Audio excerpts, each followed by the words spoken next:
So welcome, everyone. We are delighted to have Anastasiia Zhuravel today with us, an urban researcher and the founder of reimagineyourcity.org. And you can see the bio that we've circulated in the chat here. She's worked extensively on decentralization reforms in Ukraine. She's the co-founder of the Laska Charity Foundation, a social initiative aimed at transforming the cultural landscape and addressing social needs in Kyiv. And more recently, she's been curating the Hope Home pilot project, collaborating with artists and scientists to explore innovative ecological building materials, utilizing resources like, and I love this, sheep's wool, mushroom, mycelium, hemp, clay, and bark. So I'm very interested to hear more about all of these things. And she is also a dedicated advocate for sustainable design, ecological construction, and community-driven development, which is why we're delighted to have her with us here today. Jeff, Glenn will be moderating, but I will be, I guess, interjecting some. So we usually start, Anastasiia, with the question of how are you? It's a good question to start.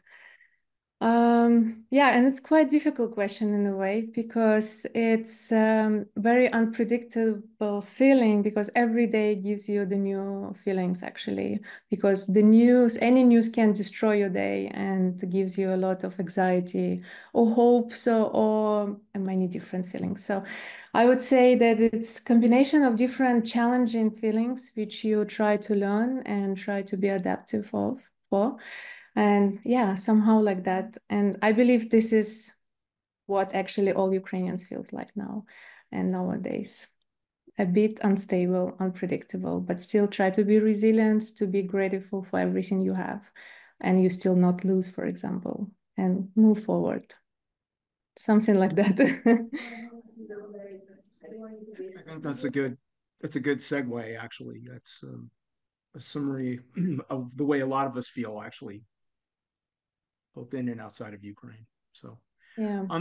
The other question that's kind of become traditional for us is so for you, what does Ukrainian victory look like? I mean, in the way that you think about Ukraine and about your position in Ukraine. Yeah, I also think a lot about that. And again, every day you reviewing this kind of thoughts, what does it mean victory today? No, even though after the Trump election, you still thinking what's actually the the condition of our winning. So, but in general, in the good kind of sujet, let's say, it means for me, first of all, protecting sovereignty of the country, freedom and the right of the nation to determine our future. It represents a stand against aggression and emphasizing the values of democracy and the international law. And of course, still it's preservation all our territories. And yeah, something like that. Very clear, I think, and very standard in a way terms to have your country back fully without any deals, let's say, like this.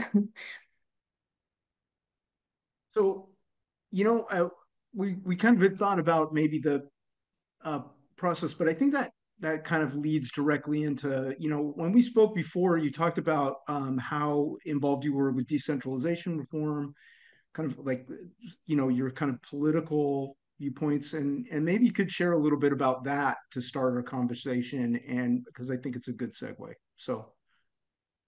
Yeah, of course. So when I live in Kyiv, I was involved in the life of Connection. It's a think tank based in Kyiv, and this think tanks organize a lot of great stuff, which is really activate the community of the urbanism and architects in the city. And when the decentralization reform came in 2008, I think, yeah, we got the opportunities to be a part and organize with the support of ULEAD and kind of educational project for the Hromadas, which is called community in Ukraine, to organize educational programs for them and to be kind of a facilitator who can facilitate the process between Europe and Ukraine and try to provide the right knowledge for the communities and provide this knowledge in a way that they understand how to use this knowledge in the practice. Because at that time, all of the communities supposed to got some new conditions of the developments, like budgeting and the new rules of they live in or political ways. So we were kind of those facilitators.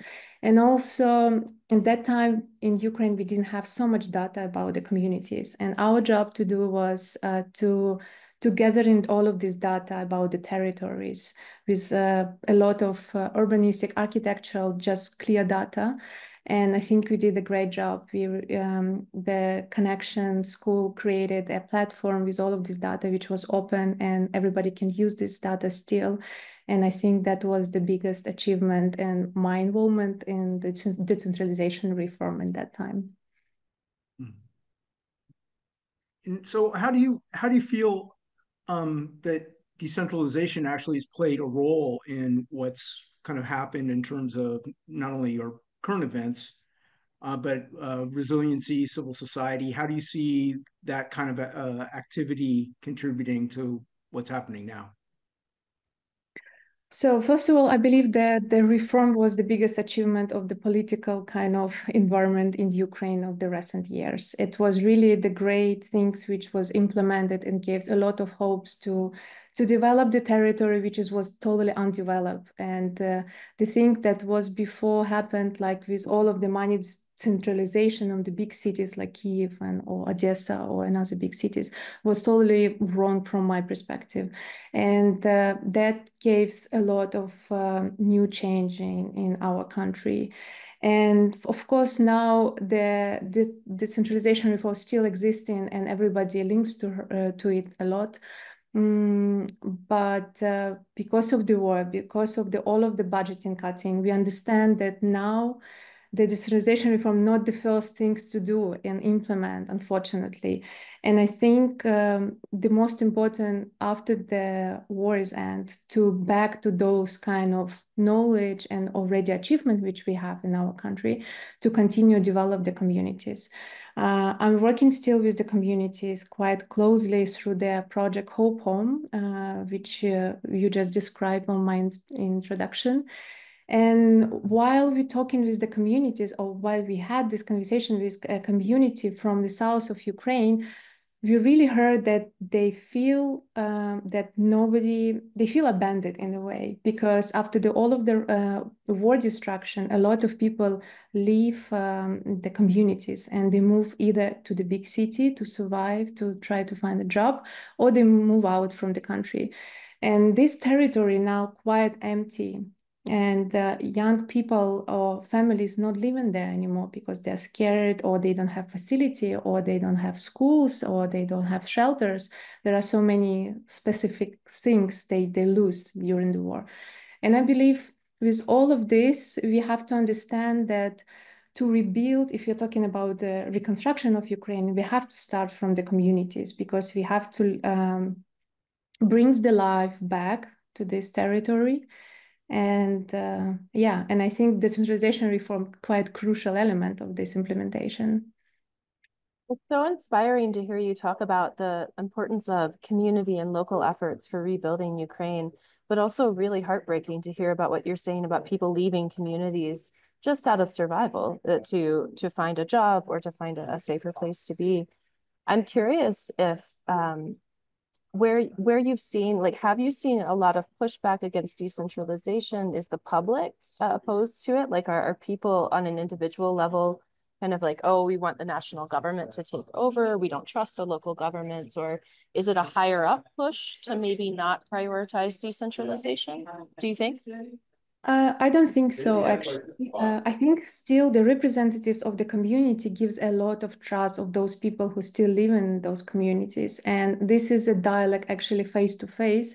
It's a much more closer circle of the peoples who have some surviving now mode than we are talking about the big cities and or our president speaking to the nation or something like that.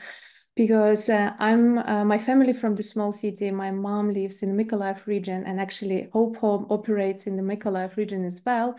And I was so happy that this is my home kind of region. Now I'm working there with this pilot project. And even though from people like my mom, I can hear that, for example, she can links to specific people which she actually knows because it's smaller kind of environment of living. So I think it's actually maybe opposite around that our government can push out this because it's not maybe, as I said, the main budgeting spending things, and they try to cut a lot of budgeting to just to win the war, no? So maybe that's a bit opposite around for me. But again, but maybe it's my personal kind of view of this and analyze. I had another follow-up question to this, which I don't know if you would know the answer to this, but someone recently asked me and I didn't know the answer. They were asking if the international money that goes to Ukraine, sort of from governments and from private sources, from foundations, how much of that makes it to the local level, or is that primarily concentrated at the national level? I think it's a great question. Of course, I don't know the real truth, no, but I can understand that there are some two types of budgeting. There are some small scale grants, no, that we can really feel, and I can literally can say that when we get this money, we implement in project. For example, Hope Home project actually exists because of the grant opportunities, and now we implemented successfully 2 phrases when we got the grants for those phrases, and now we want to implement already the second phrase or the third phrase, and we're still searching and applying for grants. And I know a lot of NGOs who implemented a lot of things, especially with youth in the communities, and they get some support of grant support. But of course, those money, it's quite super small money, no, comparable to those big foundations or big financial for the future recovery. And this is for me still a big question, how to get in this network to get those money to start to implement things, because there are so many conversations about the reconstruction of Ukraine. And I'm really proud that this agenda nowadays very actively discussed and already somehow implemented. But still to get to those big tranche of money and understand what have been done already, still I don't have the question for that. And I think if something really big happened, we will all know about that. Or maybe it's just its future which comes and we will find out that soon. So coming back to Hope Home and what you're doing there, which in learning more about it is really unique project. There's an idea, I think, for a lot of people that reconstruction kind of almost may look Western or look European, and that it doesn't kind of maybe really take into consideration that Ukraine has its own building styles, architecture, it has tradition and heritage and culture. And one of the things I found really fascinating was that that's kind of the point of this project. So maybe you could talk about kind of how this project came together, and then how are you kind of looking at it through an urban design lens, and then how artists and scientists and different groups are coming together as a community to do this, because it's a prime example of multifaceted reconstruction. So Yeah, thank you. So the Hope Home, Nadia, actually this is the names from the 3 names, Hope Home and Nadia, which it translates like a hope as well. This is a pilot project between Germany and Ukraine, and the initiative of this project was of one of the curator, which is based in Berlin, and she is a German. Her name is Adrienne Goyal, and actually she was the curator, and she was initiative for like idea to organize this project when the war started. But yeah, so I think there was the greatest things which she does, and this is creating the right network and create the right direction of the development of the project. That it means that this project became really Ukrainian project or not German project in a way that the expert view to implement some things in Ukraine. And I think that was her really right achievement in that on the beginning. So our project still pilot because we exist quite, we're quite young. It's around 1 year we are working on that project, but we already did a lot. We did the first phase of the research, and we tried to combine knowledge from some of the University of Germany, like Technical University Berlin and Reeves University, which is oriented on the climate change in Potsdam. But still to find out those people who is working with the natural materials in Ukraine. And actually there are a lot. And we were so surprised when we did the research that there are so many businesses who produce already hemp bricks, who working with the reed, who working with clay. And actually, when we were so surprised, then we understood that it's not a big surprise because actually it's links to our heritage and our culture. Because if we talk about housing, even though my grandparents had the housing with fully natural materials based, and actually it's in our blood, and especially in the south of Ukraine, this practice was quite common, and still some of the people lives with the, I don't know, natural materials, walls and floors. So that was the really makes sense when we find out this is not that something we have to implement or develop in our country. It's already existing. We need to just gather in all of the people, right people, and networking together, and gives the opportunities to continue, and also in the right way curate this process. So the second phase was to organize the material show in the University of Knuba. It's let me translate in the right way. It's a Kyiv National University of Construction and Architecture. So we decided to bring the show materials of Ukrainian materials with a natural based, and bring some of the materials which we cannot find in Ukraine. It's like mycelium, for example. And we understood that we need to create some workshops and to see how the community can react of the kind of educational process. And we did that. And after that, we decided to continue, and we had the opportunity to meet the Pervomais community, which is located on the south of Ukraine, and sign the memorandum, and to start to take care in a way with them. And we did kind of a long workshop with them to understand the needs, problems, what's the destruction they have in their territories, and how we can actually help. And it was very interesting that after this workshop, we find out that the first needs that actually activate in community and give some life back.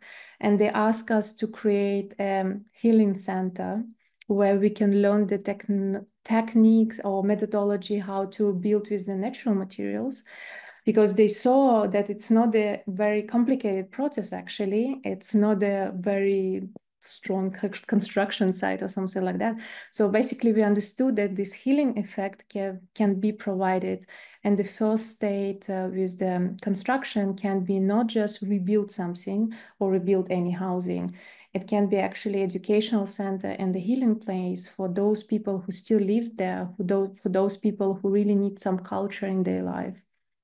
And I would say this September trip, which we just had in Kyiv, gives us a lot of new perspective, our project, and we understood that we are doing really the right thing. And yeah, that's how we move in, I would say.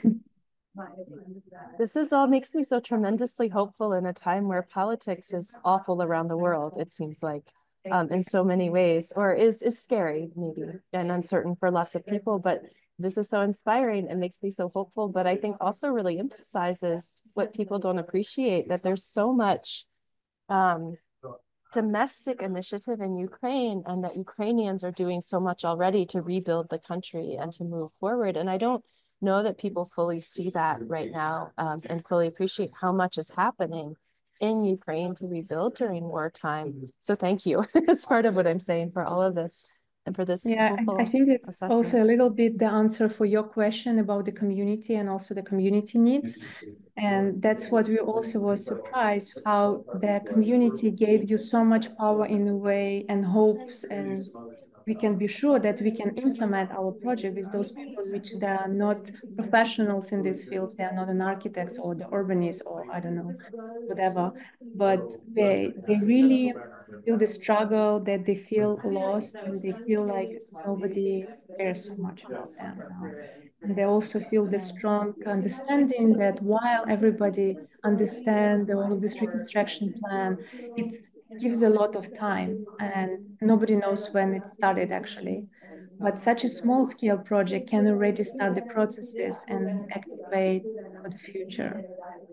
And I hope we will make it.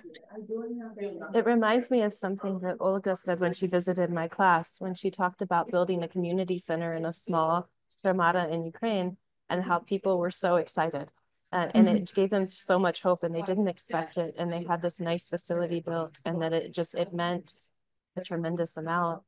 And it sounds like from what you're saying that civil society organizations and NGOs work really closely with local governments. Is that right?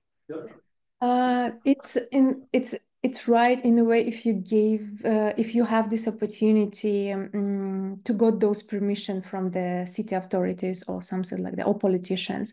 I think we were very lucky to get fully support from Mykolaiv administration to say like, yes, we will sign the memorandum, we provide the community, we know how we can involve you in our life. But I believe can be different, no? Because we understand that there are so much bureaucracy around a lot of processes. And usually I would say it can be difficult, but maybe now during the war, the rules a little bit change also. And when you don't have so much, when you have actually just a hope, you understand that maybe you need to change some of the processes. And I don't know if you would make it to work, for example, in the Kyiv region and to have the dialogue with the Kyiv authorities, but somehow we manage to have the beautiful support from Mykolaiv region. So thank you for that. And I agree with Sarah. I think one of the most beautiful things is seeing something that's hope come out of something that may be more intended for just construction or redesign, and when you involve the community and how people engage. So how do you think that informs the kind of the building industry? Because there's that's part of the process that you're going through too, is you want to start to see these materials or these techniques maybe used in other locations. And does that give you an ability to kind of make a connection when you were in Kyiv with like Green Building Council or other urban planners? Yeah, actually, when we started the series of the workshop of the natural materials, our first question was how it's about the certification. Because, okay, if we would ended up to build it up something, we need to understand if we can legally do so. So, and that in this point of view, of course, we met some challenges, but still we were surprising that some of our partners, business partners, like who organize the hemp bricks, for example, they already have those certification. There are also some companies who selling out even reed to Europe, Ukrainian reed, and they also have the certification. So basically, for the ecological construction, you have all legal rules to start and to implement the project. Of course, maybe you cannot, and of course it's obvious, you cannot create the huge buildings or I don't know, the multi-floors buildings, but to implement something like couple of stores in the communities buildings, you can. And or also you can use those materials in the usual constructions as like a walls, protective walls with the handbricks and the mycelium, which is also can be the part of the construction, even though it would not be fully ecological. But we see that the tendency with the natural materials comes to Ukraine, and it's maybe something quite new, but still it's quite good developed. And it was also the big sign for us that we can continue that project. And this project can be also practical, not just like from the art perspective or educational perspective or research perspective. So basically we can end it up with the construction side. Related to this, I don't think you've talked about the Laska Charity Foundation yet, have you? But this sounds directly relevant to the examples that you're giving. So Laska is a charity social business. We already exist 12 years and we're located in Kyiv. We have in the city center 2 charity shops. And this is something that I have in parallel in my life, I would say, professional life, because most of all of my life I do urbanism and I do urban research and urban studies. But Laska became kind of a kid in my life, which I take care about. And I became a partner of this project 6 years ago. And to be honest, I had this naive dream from my childhood that I would love to do charity, but somehow I always saw that if you're doing charity, you have to be quite rich in a way. But somehow I found out 6 years ago that it's not. And our project was created 12 years ago, as I said, by my partner. And at that time, the project got so much support from the community, Kyiv's community, especially creative communities, that they gave life for this project. And we operate in very understandable kind of scheme. So people donate clothes to us and accessories. We sort in and we give it away for charity 80%, and then around 50% we sell in our charity shop to operate our social business, and the rest we utilized as a trash, textile trash. And all of this year we actually exist because of the trust of the community and support of the community. And this is also a very unique, I would say, project in Ukraine, because there are any like us still after the 12 years. But we still fascinate every year how much support we have from Kyiv and region, but now actually from all of Ukrainian, because we start to extend us and our partners, Ukrainian partners like Nova Poshta gave us these opportunities to operate during the whole Ukraine. But in general, yeah, kind of the project is made to do charity, first of all, even though our charity considers as a third partners in our organization from the economical perspective. So we count everything in our company as a third partners, as a charity partners, to do as much charity as we can from money-wise perspective, and also clothing and support the things. And we're talking a lot about the awareness of the things and ecological approaches, because we're trying to give the people the opportunities to understand that the thing can be used twice or so, and give some ecological shoppings and things like that. And of course, also after the certain closes, 12 years, 10, 15 tons per month, you understand that you also acquired a lot clean in the Kyiv region from the textile trash. And it's also another story in our project, because there are so many challenges regarding that. I just want to emphasize to everyone, like, that the work Anastasiia is doing started before the full-scale invasion, of course, that like as many of these initiatives did, that there was already a foundation for these kinds of community initiatives and the eco-conscious initiatives and charity foundations before the full-scale invasion that have made it possible for people like Anastasiia to make Ukraine so resilient. But also the breadth of what you're doing is remarkable. I mean, the number of different projects and foundations and initiatives is really remarkable, I think. We already have a whole series of questions filtering in from our participants. So maybe we could go to some of those. Jeff, do you think that's okay? Yeah, let's go. Yeah. Okay, so we have one from Danilo. And Danilo is saying, thank you very much for the webinar. What role, if at all, do NGOs play in the reconstruction of public transportation networks in Ukraine? And if this is outside your purview, you're welcome to say that. Yeah, I think that's a really good question, because I'm thinking a lot, because I'm the representative basically from the NGO side always, even though sometimes I'm participating in the work with the companies as I'm doing the urban research, but still my heart, I would say, dedicated mostly to NGO lives.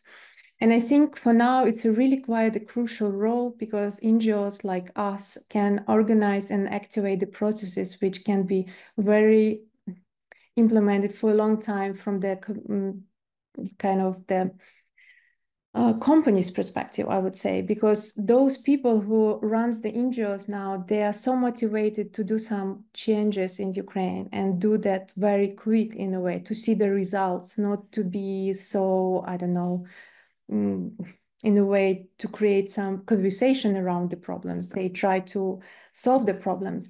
And I think this is the most important role of those people who still run some NGOs processes in Ukraine. It was before the full-scale invasion quite actively developed in Ukraine, I have to say, because I think that all of the hopes now on the shoulders of the NGOs, and it was before actually like that. But even now, I think this is my hope in a way that my colleagues do so much now and they really achieve a lot of success and a lot of implementation already. And yeah, I would say this is the best what I can say about that. It does provide enormous hope, I think, the role of NGOs and NGOs in Ukraine. And I should note that Danilo is saying Danilo Leshishin from Northwestern University. So thank you for that question. From Robert Knott, he's asking, are there key materials or devices that we might try to contribute from the West, like solar panels, cell phones, Wi-Fi tower materials, power generators, etc.?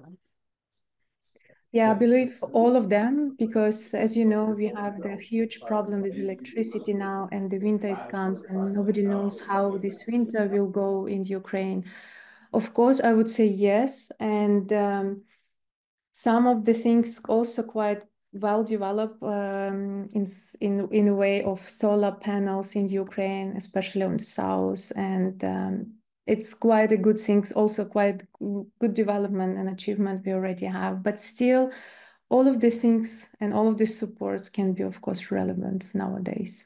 And especially for those communities, actually, because even though now we are thinking what we can provide for the community which we are working with during the winter time, because this is the most harder time in Ukraine. And so I think all of this can be really helpful. I should note too that we have an attendee, Andy Lennox, who has been organizing for quite a while now. I mean, I think more than 2 years. Andy can correct me if I'm wrong, but sending solar panels over to local communities and schools, especially in Ukraine. And well, actually all different people, the solar panels have been sent to. But Andy has worked on that extensively. We have a question from Ihor Ilko from Sask Polytech, asking ecological and sustainable building materials used in construction, small scale ones, are a great idea. Is there any opportunity for students to learn about this topic, special courses or things like that, maybe to introduce them at construction or vocational schools?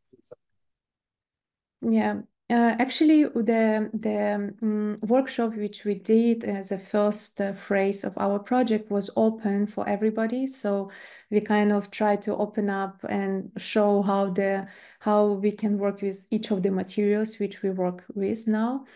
And yeah, I think maybe Robert, you can read me directly, and I will share whatever we have and what we can share, because there are a lot of nice knowledge to learn, and they're quite understandable in a way. It's not the scientific knowledge, it's quite, I don't know, practical things. And sometimes I feel like if you know the methodology, you can really DIY those bricks at home if you have the materials. But what we saw from the students when we organized these educational workshops in Kyiv, the students really, for the couple of hours, produce bricks, and then we show them of our exhibition right away after they dry. So this is quite interesting approaches which can be learned quite fast. And Ihor is noting that he's from Saskatchewan Polytechnic in Canada. So thank you for that question, Ihor. Robert Knott is asking about local community meetings being conducted via Zoom or in person, how they can be improved. I'm wondering what your take is on this as someone you spend a lot of time in Berlin, or you're based in Berlin, I think. Yes. And so you probably do a lot of Zoom meetings. Do you think that this Yes. what do you think about that Unfortunately. versus in-person kind of things? I think that's an interesting Uh, question. Yes, it's a very interesting and relevant question for sure. Basically, all of my works I'm doing online, and then I'm just going for the case study or the place where we organize something or Laska charity shops. And then you try to combine your online achievement of the reality you have. So yeah, so that's quite challenging in a way, but I think if you have the skill to manage the processes, you can organize online management and then the implementation, and of course go into the case study and see how it works in the end of offline. I think I have to let Ramon jump in. He raised his hand as a co-organizer. Yeah, thank you. Thank you, Sarah. Well, first of all, Anastasia, first of all, I wanted to thank you for co-founding Laska Charity Store. I've been donating clothes. The most difficult thing is finding parking. Yeah, Um, yes, unfortunately. This try to is get our next urbanistic project, how to open up the space, the public space near our shops, because it's a disaster with parking. it sure is. Yeah, I hope you find maybe a better location with big enough parking lot, because that I think will provide more opportunities for people an incentive for people to come and bring their clothes. But I have a question about your initiatives, like especially Reimagine Your City and others in Hope Home. Um, have you thought of partnering with other nonprofits around Ukraine, for instance, Building Ukraine Together, BUR? As you may have heard, these people, these young people, they go around Ukraine trying to rebuild homes damaged by the war. Um, have you have you thought about it? Yeah, we constantly collaborate with all of my project. I have to say they are quite strong because of the collaboration. Each of the project have a lot of partners. If we are talking about Reimagine Your City, actually it's a platform for networking, and our platform we have even the list of the people who who participated or helped us to implement projects and programs. And I think this is the most important. If you have NGO, you have to be collaborative and come to try to organize the common things with others, because this is the main power, I believe. So I heard about the organization which you just announced, but we didn't talk with them yet. But now in Hope Home, we start to having a lot of Zooms and conversation with whom we can implementing some of the things. And our next step, and also the idea of the frame of Hope Home, it's open up the mycelium laboratory in the university in Kyiv. And it gives the new perspective for Ukrainians, actually, because nobody before opened up the international kind of laboratory in frame of the university. And it's kind of a new practice in Ukraine. So in this case, now we are searching for a lot of partners, and we already find out some of the great partners in NGO who can really helping out to open up the laboratory of mycelium and also create the community around the laboratory. Because I believe if you do some projects, NGO projects, you always need them. I don't know, the community, the network around who will support you, who will link you to the people who helping out to solve the problems. And I think actually in this case in Ukraine, we're quite good. And I never had the experience, negative experience with collaborating with anyone, because we always try to find friends to friends and yeah, some of the connection, I believe. So yes, I would say in easy way, yes, we always collaborate with people like us. I'm So strongly I'm gonna. suspecting that Oh, Anastasia has a positive interaction with all her collaborators, that the common denominator there is Anastasia, is a big part of that reason. Jeff, I'm sorry though, you were going to jump in. oh no, no, no. I was gonna follow up. You certainly we can understand that skill set that you have. I was just gonna ask, and maybe kind of back to another conversation. So it's not only about collaborating in Ukraine, but the fact that you're back and forth in Europe, and you have quite an extensive network of folks that you're working with internationally. So maybe you could kind of just give us a little bit of perspective about what that looks like, where you see that being an advantage to your work and to Ukraine, and then maybe a little compare and contrast about how you see networks within Ukraine and outside of Ukraine. Mm-hmm. Yeah, it's a good question. Yeah, somehow I think that all of my career, I became a kind of a bridge between the worlds, like Ukrainian world and then European world mostly. Because I was for a long time a curator of International Architecture Festival, and we invite a lot of international experience to Kyiv to show their knowledge, the models, the case studies to our participants in Ukraine. And that gives a lot of opportunities to grow up my network. So that's why I'm always between Europe and Ukraine, and yeah, have quite a rich network in urbanism architecture. And the challenges may be that you always try to understand how to implement those models or the methodologies to Ukrainian realities, because we have some specific, I would say, nation with all of the heritage from the Soviet Union, and also with a lot of progressive thinking and European also feelings. So I think it's quite unique society in Ukraine. And of course, if we have to work with some of the experts from, I don't know, abroad, Western or Europe, you always try to facilitate this process, that everything can be smooth in a way and implemented in the right way. Yeah, but I also believe that to refer to reconstruction, we understand that would be a lot of foreign experience included in the reconstruction. And I believe, and I really hope that Ukrainian experts also will take a part of this reconstruction, and they will facilitate those processes. And I also understand that maybe we have some lack of the knowledge in some certain fields, but Ukrainians have to learn and have to be involved on those implementation. And then in this case, we will not meet any problems with the Western or Eastern or European experience in our reality. Yeah. Should we go to the Q&A questions again from our attendees? So Andy Lennox has clarified that, yes, he's done the solar panel project for over 2 years and has sent well over 500 solar panels so far, and that they're now also supporting 3 major universities in Kyiv, Kharkiv, and Poltava. It is a remarkable project, Andy. Thank you for spearheading that. And Andy has a question as well. He says, thank you for this fascinating discussion and for all the incredible work you do. Дуже дякую. I had the honor to do a research project in Germany on the state of education in Ukraine during the full-scale war, and sought to understand the role of EU countries like Germany in supporting the educational needs of Ukrainian children. Most of the information I collected for my project focused on how German NGOs are supporting Ukrainian children who are living in Germany.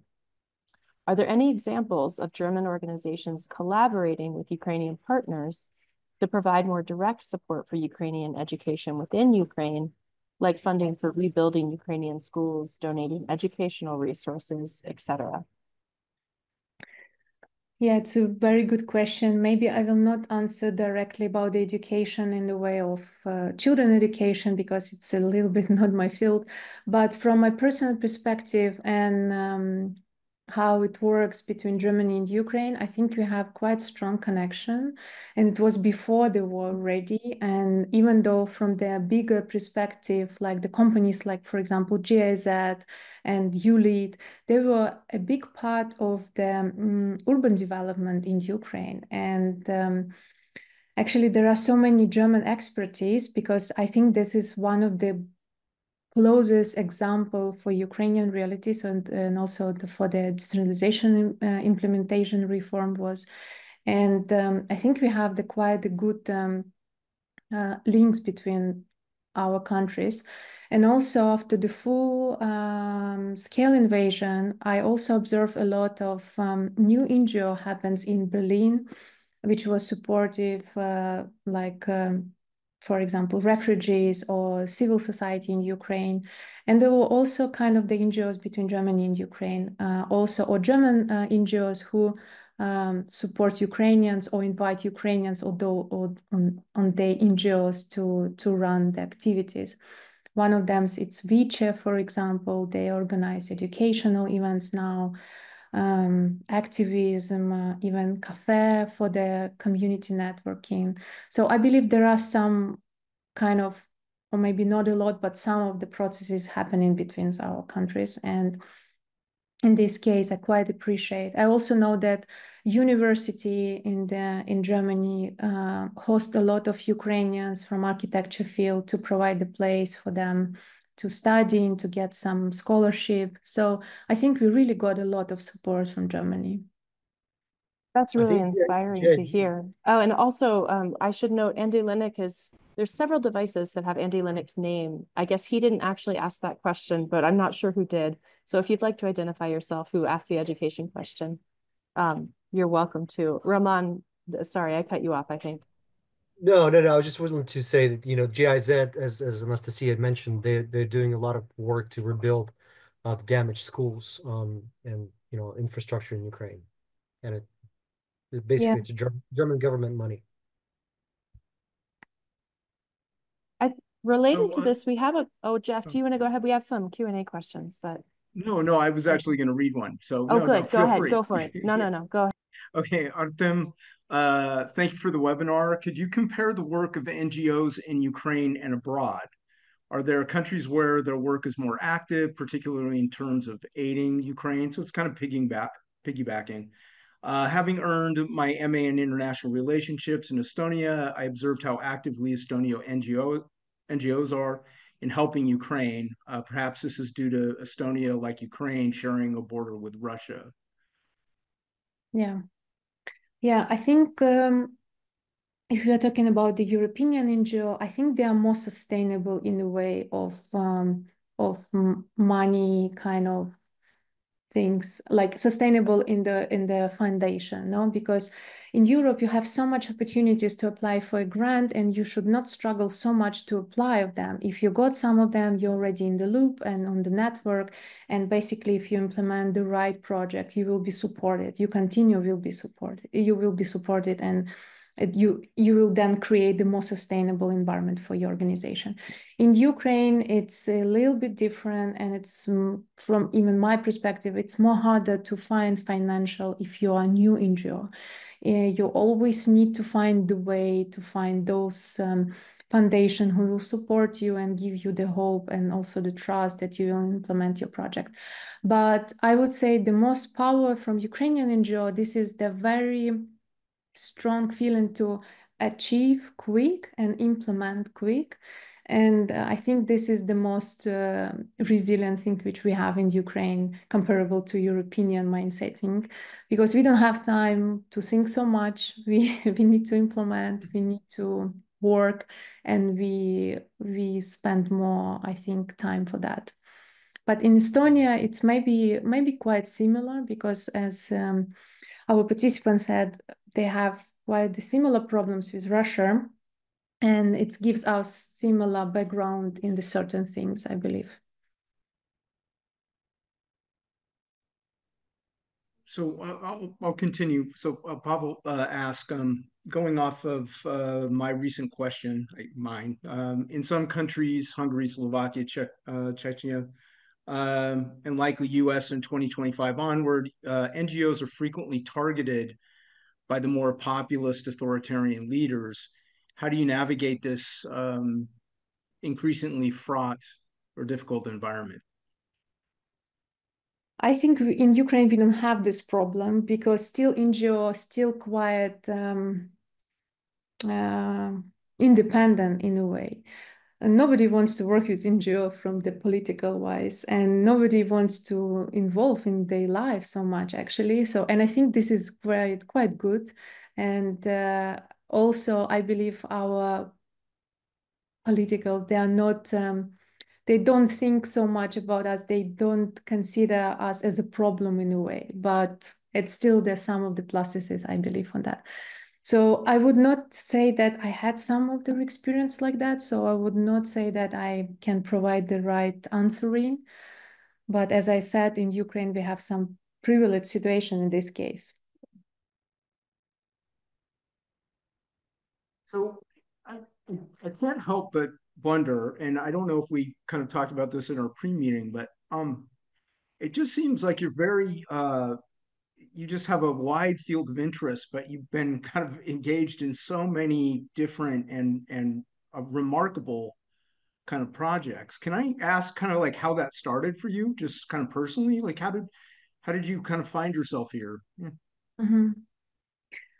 Yes, it's a good question. Actually, when I finished the university in my hometown, Mykolaiv, I decided to move abroad. And at that time, I was a painter, and I didn't think so much about architecture. I was interior designer, and that's my first education.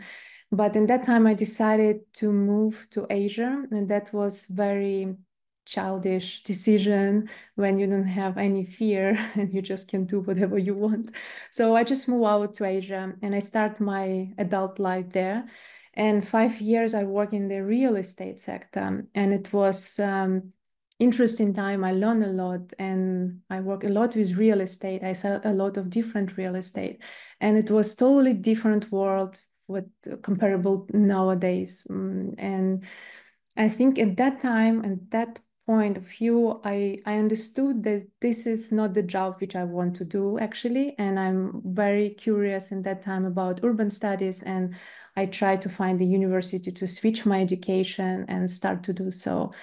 And basically I decided to move back to Europe and start working and learning kind of urban studies field.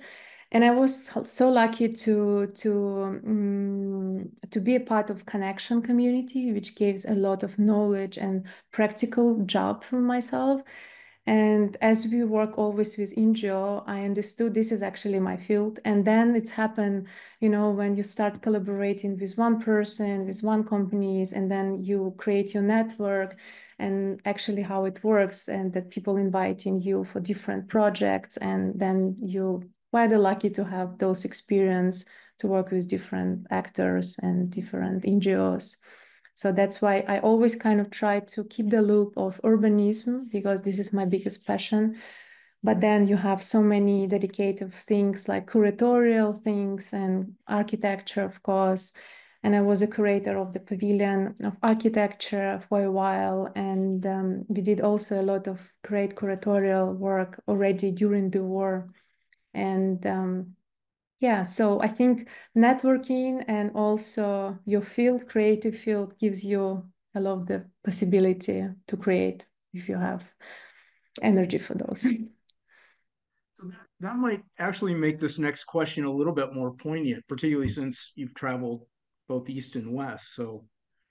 Um, so what do you think in terms of your interactions as a global kind of citizen? What do you think are some of the biggest misconceptions about Ukraine, and and how people perceive maybe what's happening here, or people who are in Ukraine, and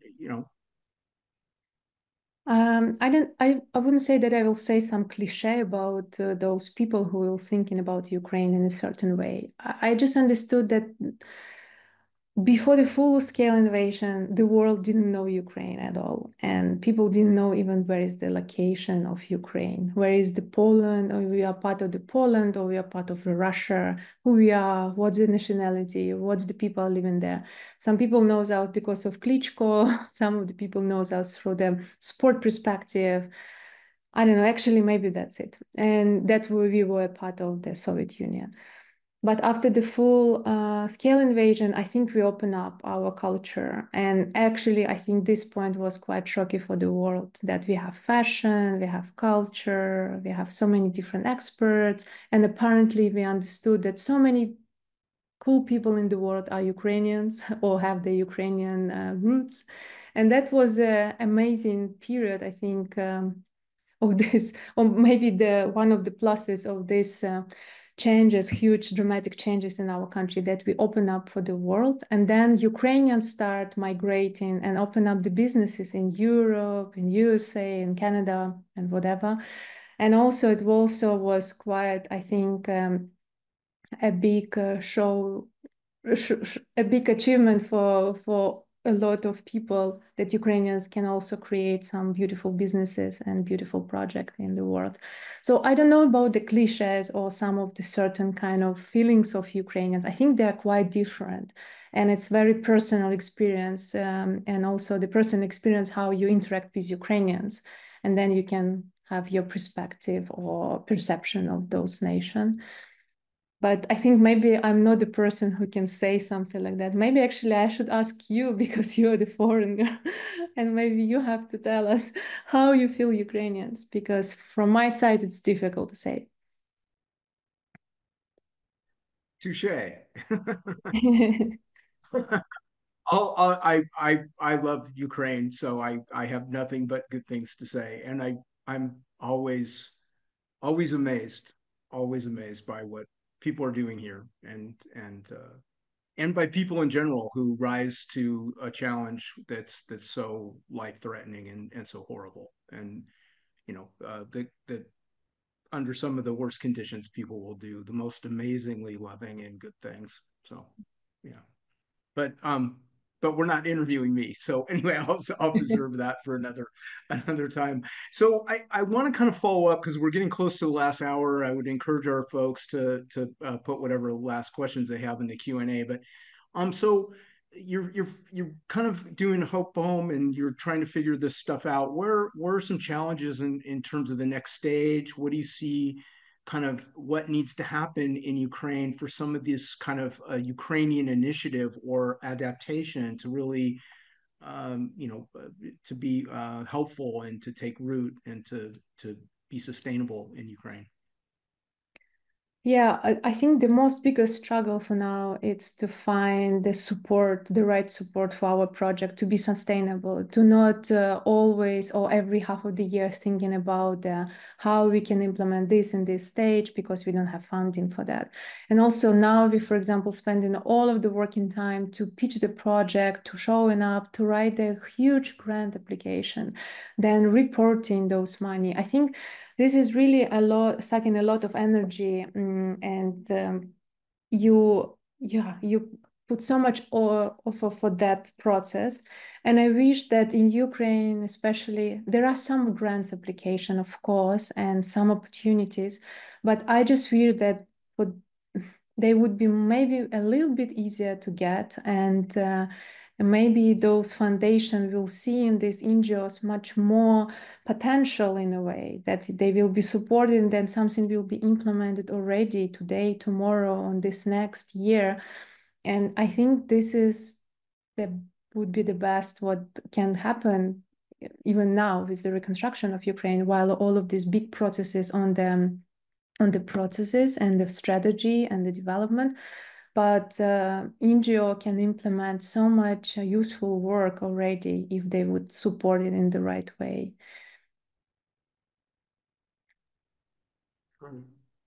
So I think as we're getting kind of at the hour, so we don't keep everybody and so we can all go about our business and help support Ukraine. Maybe do you have any closing thoughts? Is there something, a call to action? What would you like our audience to walk away with tonight? That's a very good question. I didn't think so much about, but I would say I think Ukraine now very open for any type of collaboration. It can be student collaboration, can be just knowledge exchange or community extension, I don't know, the networking. I think if some of the foreign audience curious about Ukraine or want to be a part of Ukrainian NGOs or projects, they have to just be active with the communication. And I think it's really also gives a lot of action and hope and energy for Ukrainians who live in the war and implementing the projects nowadays. And all of these supports, we really feel, we're really grateful for those supports. So I think, yeah, it would be just amazing if people will not forget about us, that they will not too used to the thought that in Ukraine there is a war and it's already for long and it's difficult, nobody knows how to solve this. I think this is the most important for Ukrainians now, to be here, to be open, to still feel that we are not closed country, that we still have open borders.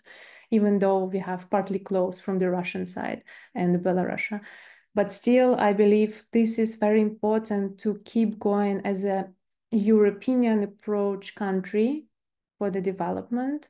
And I think that all of our foreign partners, friends, potential partners can really be involved on different levels.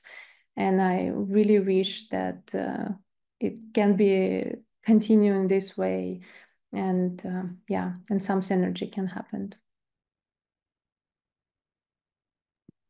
Beautifully said. So, if we don't have any further questions, if any of my co-hosts would like to ask or inject or make a I final just want to say comment, дуже дякую and thank you. yeah, Just a дуже huge, дякую. huge thank you for being here with Thank us you. today.